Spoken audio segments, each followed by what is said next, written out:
are reading chapter 3 synthetic fibers and plastics. Okay, तो previous video में हम क्या पढ़ रहे थे? टाइप्स ऑफ सिंथेटिक फाइबर, जिसमें हमने रेयॉन और नायलॉन के बारे में पढ़ा. ठीक है, अब आज हम देखेंगे polyester and acrylic. Okay, see polyester is another synthetic fibre.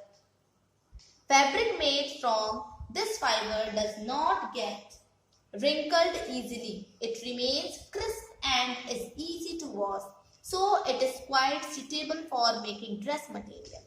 You must have seen people wearing polyester shirts and other dresses. Terylene is a popular polyester.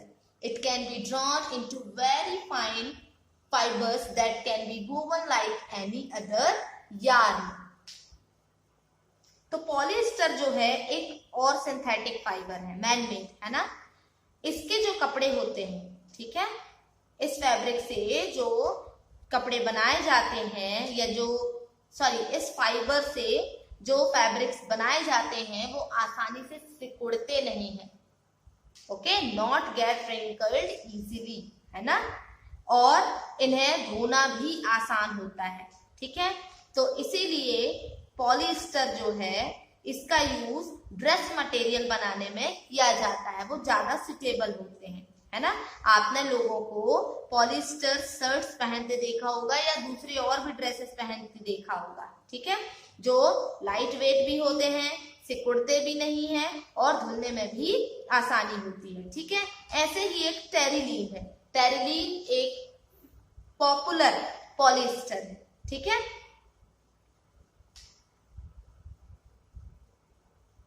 और इससे बहुत फाइन फाइबर, ये जो है ये बहुत फाइन फाइबर है. ठीक है, और इसको आसानी से बनाया जा सकता है. ठीक है, तो यहाँ देखिए फिर पहेली क्या कह रही है कि मेरी मम्मी जो है, my mother always bias pet bottles, pet jars for storing rice and sugar. मेरी जो माँ है वो पेट बॉटल्स लाती है, पेट जार्स लाती है राइस और शुगर स्टोर करने के लिए.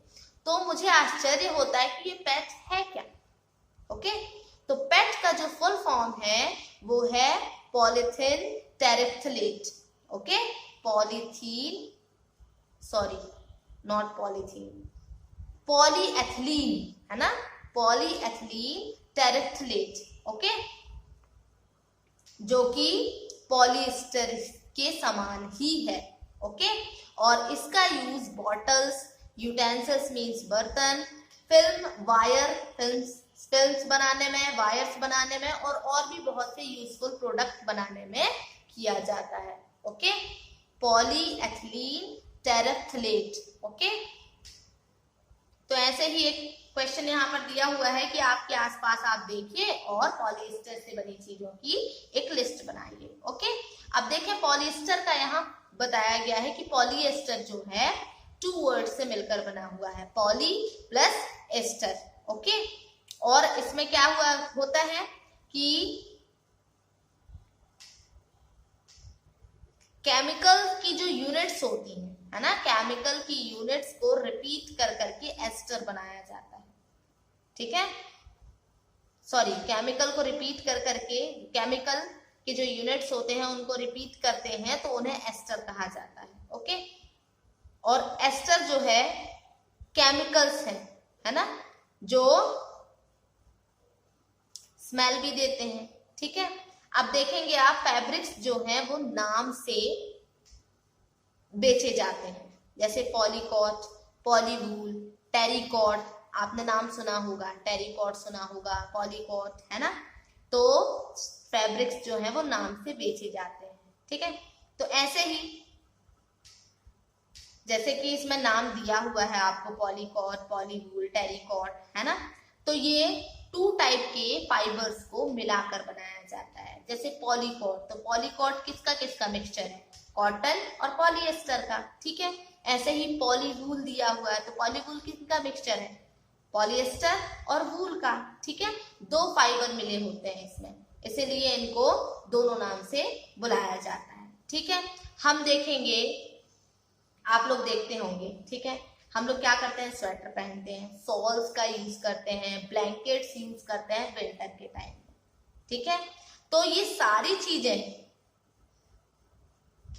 वूल से नहीं बनी होती हैं, नेचुरल वूल से नहीं बनी होती हैं, ठीक है।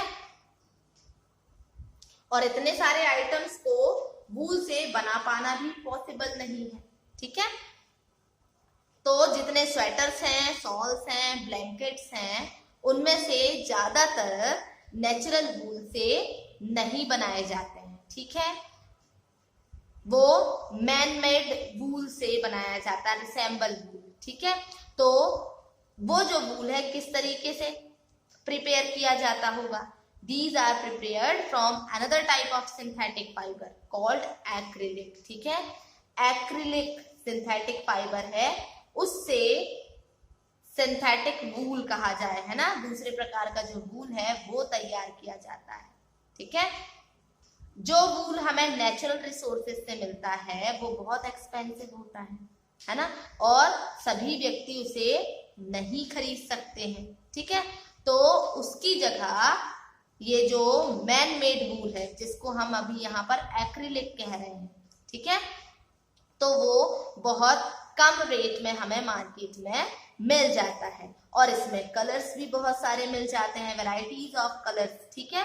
तो सिंथेटिक फाइबर जो है वो अफोर्डेबल भी होता है सभी व्यक्तियों के लिए, है ना, और ज्यादा पॉपुलर भी होता है, ठीक है। क्योंकि जो नेचुरल होते हैं वो बहुत कॉस्टली होते हैं और हर व्यक्ति उसे नहीं खरीद सकता है, इसीलिए जो सिंथेटिक फाइबर होते हैं उनका रेट भी चीप होता है, बहुत कम होता है, और छोटे से छोटा और बड़े से बड़ा व्यक्ति, रिच और पुअर, सभी टाइप्स के जो ह्यूमंस होते हैं वो उसे अफोर्ड कर सकते हैं, खरीद सकते हैं, ओके। अब एक एक्टिविटी बताई गई थी इसमें कि अगर आप नेचुरल और सिंथेटिक फाइबर को बर्न करते हैं, जलाते हैं, तो आप क्या ऑब्जर्व करेंगे उसमें।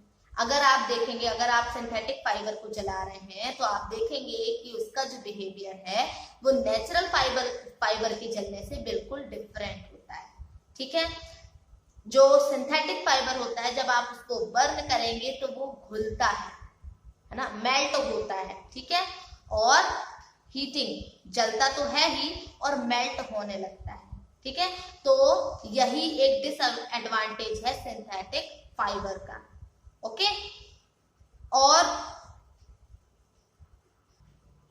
अगर बाय चांस आपके कपड़ों में आग लग जाती है, आपने सिंथेटिक फाइबर के कपड़े पहन रखे हैं, ठीक है, और अगर उनमें आग लग जाती है तो वो जो क्लॉथ है ना, आपके क्लॉथ जलेंगे तो वो आपके बॉडी से चिपक जाएंगे और वो ज्यादा घातक हो सकता है, ज्यादा डेंजरस हो सकता है, ठीक है।